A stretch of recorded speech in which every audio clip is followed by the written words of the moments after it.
and welcome to another episode of Right.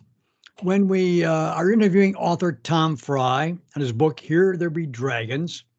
And we're going to get a little more into the details of it before we go broad, right? You ready, Tom? Yeah, I'm ready, Rick. Ready to roll. All right. There's a magnificent fight scene between Tanner the Shaken and Sheen, right? Right. What happens during that fight scene? Well, it's a lot of sword play, and the they're both pretty evenly matched. And Tanner's using two of his short swords, and Sheen's using a long sword. Right? And you know, in my sword fighting scenes, it comes a lot from when I was a little kid. I used to use garbage can lids for shields and broomsticks for swords. Yep. And when we turned about 20, my best friends and I, we made PVC pipes, and we wrapped them with duct tape and sewed cloth on them and made these really nice padded swords. And Oh, wow. yeah, I used them for 7 years at Camp Kentucky, the drug program I ran in the summer camp. And that's the thing the kids love the most is the sword fights. They said that brings us Really? back every year. So when I'm doing these sword fights, I've been there and done that. It's Yep. it's a lot of fun. Now, I with Tanner's short swords, how did he compete against the long sword of Sheen? Oh, because he's got two of them, and he's in constant motion and constant action, and Okay.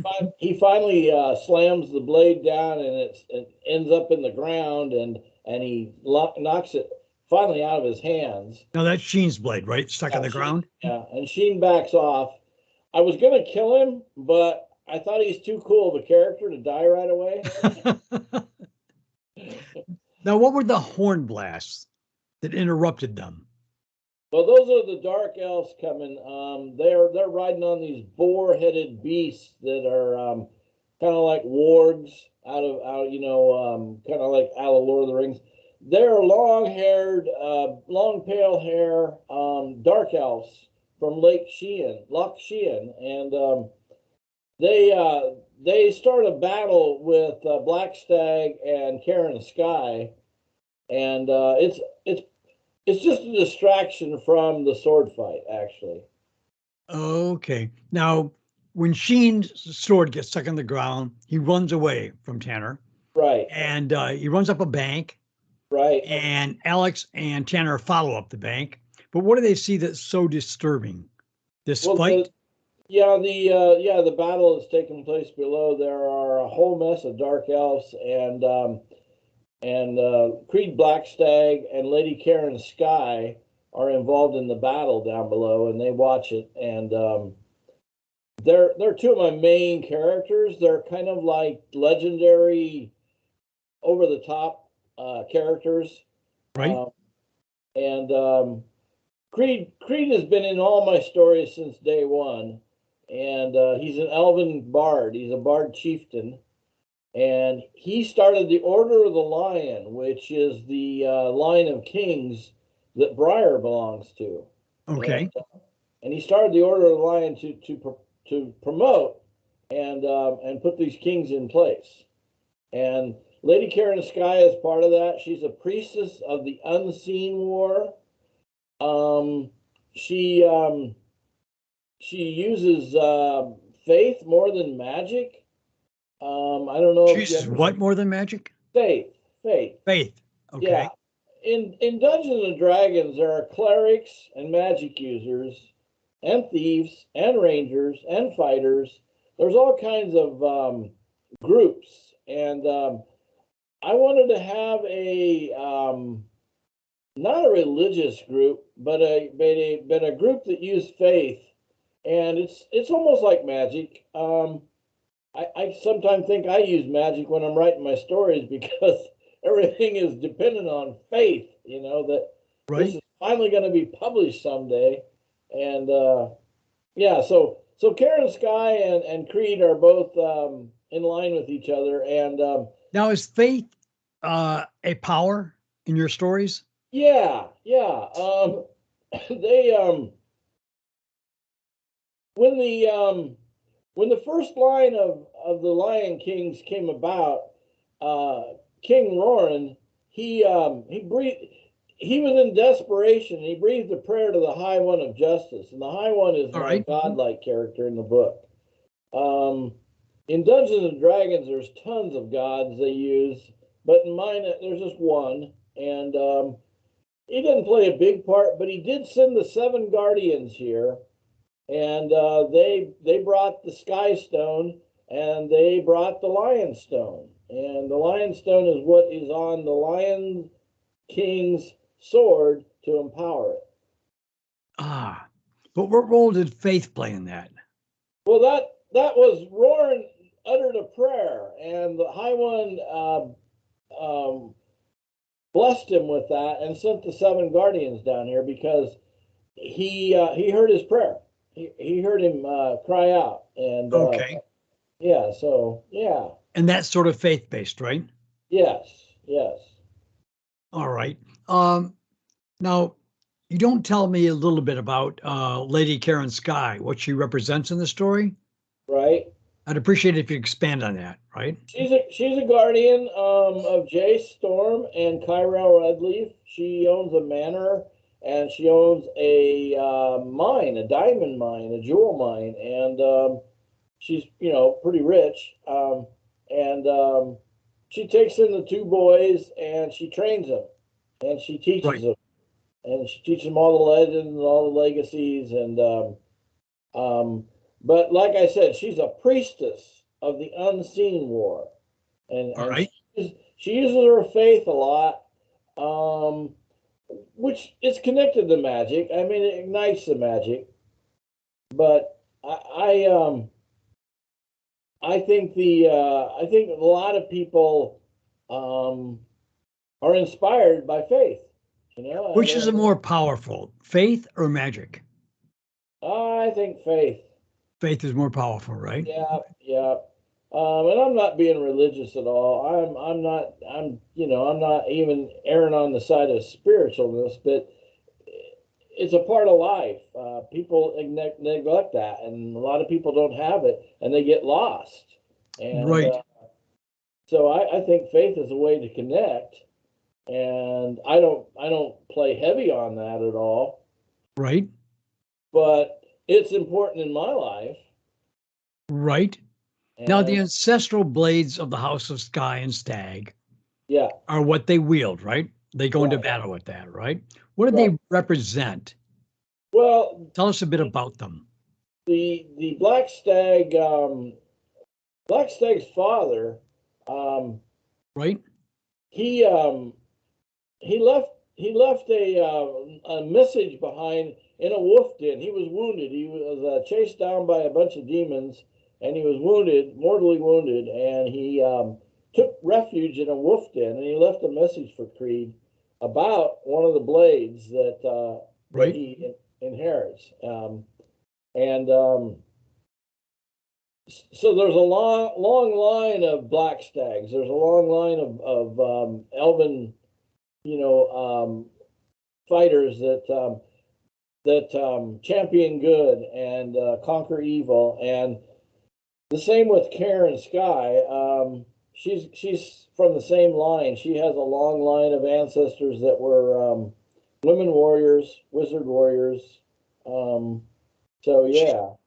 Both Black Stag and her, Lady Sky, champion good. Oh yeah. Oh yeah. They serve the light. Who's the champions the bad, by the way? Well, that's the dark realm, the shadow realm. The demons, dark princes, Do they Cain have Sin. any people that stand out? Yeah, Cain Sin, the warlock. Hunter Sin, his son. Uh, Oh, yeah. Tash Dyer is my demon prince, who is just really bad. There's What's his no name again, by the way? Tash Dyer, Tashlin Okay. Dyer. Okay. Yeah, and he plays a part in all through the books, and one day he's going to die. Well, that comes with being the bad guy, I suppose, right? Yep, yep. Now, what was the purpose behind Lady Karen's and Creed Blackstag's interference? Well, they know they know who Alex is. They know he's a gypsy born. He has the king's blood in him, and he's come here to advocate for the jewel folk. And without going into detail at that part, I leave Alex with Tanner rather than have him introduced to Karen or Creed at that point. Right. And so yeah, they have a small opening right there. So I introduced them at least, and you know, they basically shine as legendary characters. You know. Right. Now, Tanner, at a certain point in the story, you give his backstory, right? Right. His full introduction. Right. And read for us, if you would, the poem that Tanner quotes about his heritage. Yeah. Yeah. All right. Well, Drakvorin the dragon captured the king of the dwarfs and the queen of the elves from the kingdom of Mint, and he held them as ransom. And while they were being held for ransom, it took a year for them to raise the money that he demanded. And during that year, while they were in prison, they fell in love. And right, a dwarf king and an elf queen. And it was forbidden for them to ever, you know, come together. And they married in secret on Moon Lake. And their firstborn child, Graynor, took the portion of Che Lindriel's name and called him Che Kin. So they're Chaikin. That's where they come from. But this is the poem. King Graynor of the dwarf folk kneeled beside a moonlit sea, and there he pledged his heart to a fair wood elf queen.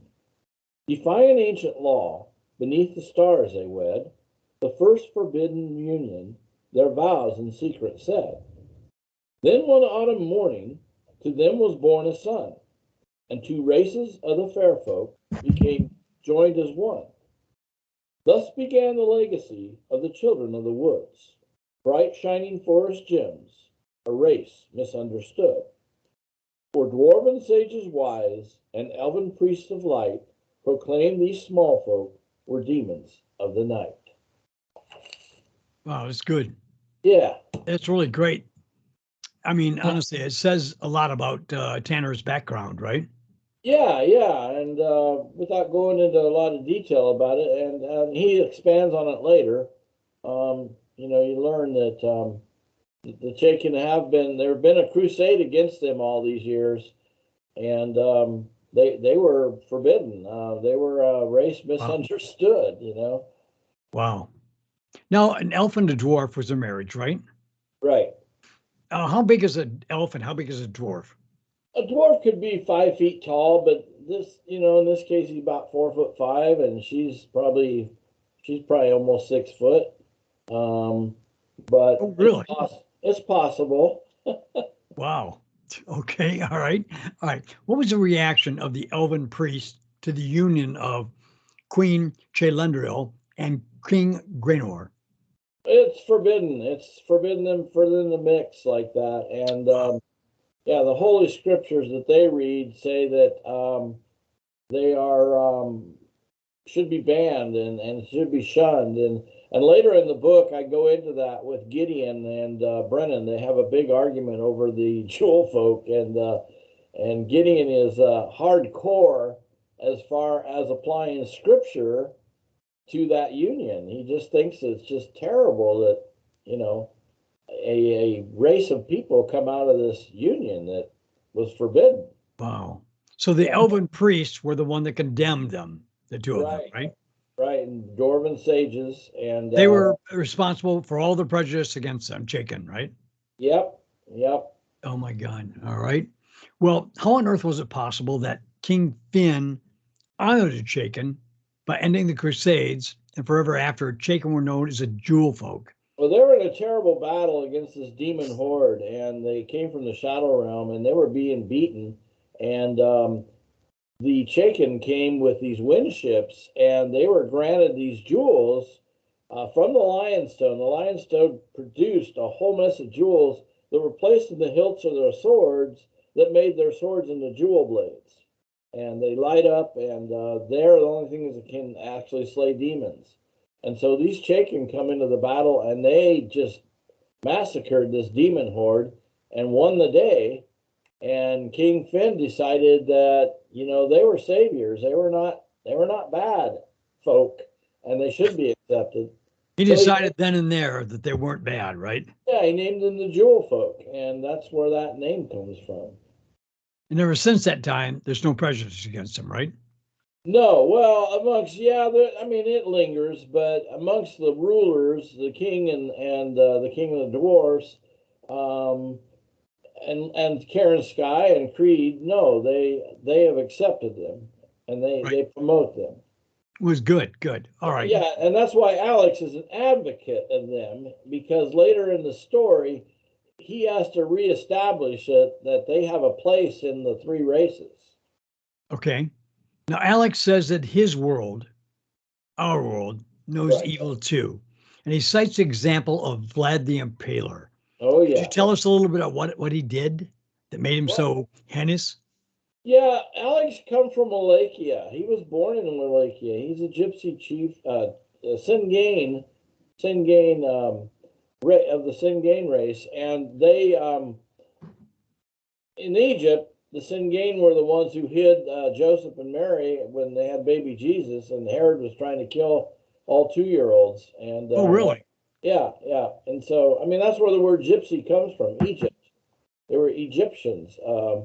And but Alex was born there in Wallachia, and he heard so many stories of Vlad the Impaler, and he grew up on stories of wolves, and you know, he hung out with a band of gypsies that lived in motorhomes and actually wagons, and but this Vlad guy, I don't know how bad he actually. I mean, he was bad, but he did everything for a purpose because he had an invading army coming in, and it was rumored that he impaled many people and burned them at the stake. One town, he took 300 boys and burned them alive.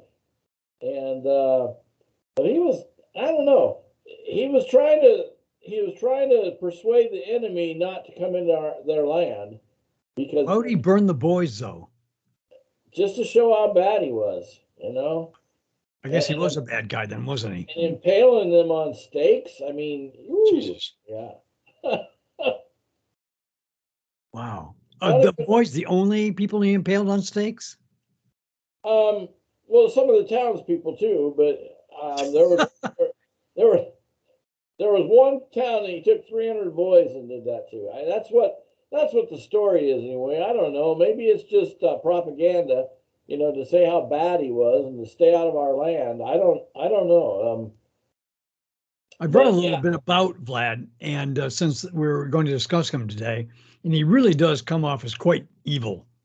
well, the word Dracula comes from the word Dracule, which is dragon, and Right? there's an order of the dragon out there, a real order in this world. In this world.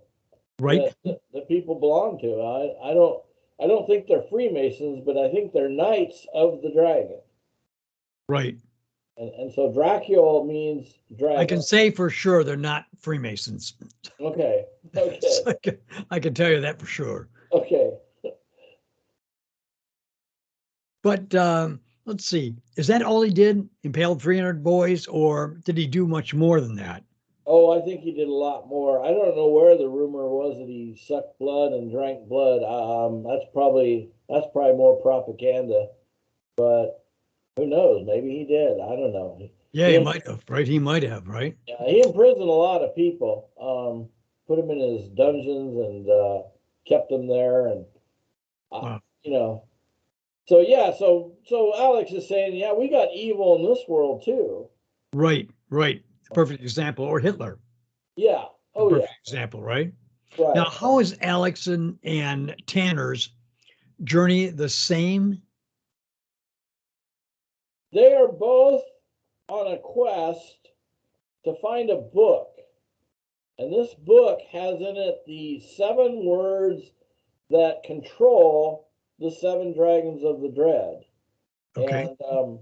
And Alex he doesn't know that. He just come here to the land because he just fell into place here. But Tanner knows that's his ultimate quest is to find this book. Okay. It's been stolen by another Chaikin. By another Chaikin. Yeah, yeah. Why? Because he's kind of a bad dude, and Rifkin the Mink is this little redheaded Chaikin who he's a thief. He's a master thief, and he steals everything. Wow. Not down. And he's a kleptomaniac.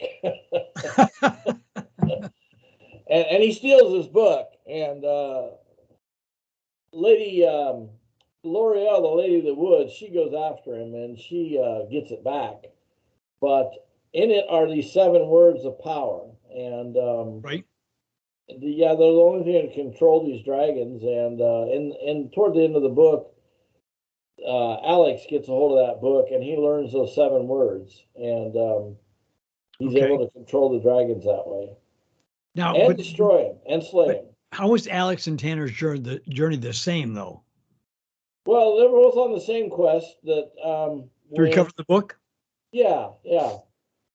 Only Alex doesn't know it, right? Yeah, Alex doesn't really know that's what his quest is. In the gameplay, it's not really written that he goes after this book. I mean, Reason didn't write it that way. It falls into place, and he finds out that this game is not like the real world. It's completely different. Okay. Now, what is Alex's heritage? You've told me this a little bit about this before. Expand on it, if you would.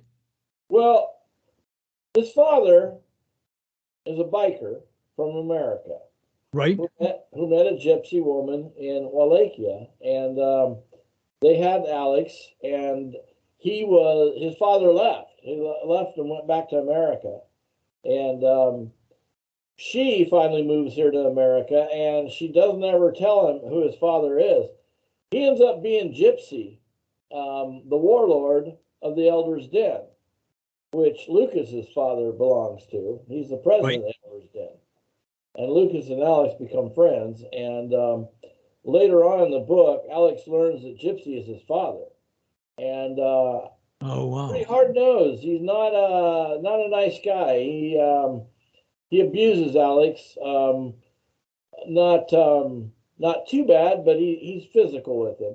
Right. And it's my way or the highway. And later in the book, Alex is placed back with him for foster placement, and he wants to come back to Reason. He can't stand to live with this guy because he's just a hard-nosed biker. Right. But Reason called Alex's grandfather over in Wallachia and asked him about his history and asked him why he acts up and why he is troubled, why his mother refused to take him. And his grandfather just said that he's been shunned, and we only give our people so many chances, and he's had his. And Reason says, well, maybe I can get back his honor. And the grandfather says, yes, maybe you can. And so Reason tells Alex this, that he's called his grandfather, and he talks about honor. And that's something Alex can relate to. This is a fascinating book, Tom. I mean, really. Now, the next time, our next interview, we're going to go further into Here There Be Dragons, because it's really, truly exemplary book. Right. And you're a great writer. So the book here's question is Here There Be Dragons, and you get all of Tom's books on Amazon or at his website. What's your website address again? It's tomfrye.org. Tomfrye.org, right? Yeah. Okay. And what's your Twitter handle? I don't know. Well, certainly get his books on Amazon, right? Yeah. And audible.com has 12 Audible.com too, right? Yeah, that are recorded, and you can actually listen to them. The whole series, the whole first 4 books of the series are recorded on audible.com. That's great. Yeah. All right. Until our next interview, Tom, I wish you goodbye. All right. Thanks. See you later. Bye-bye. All right.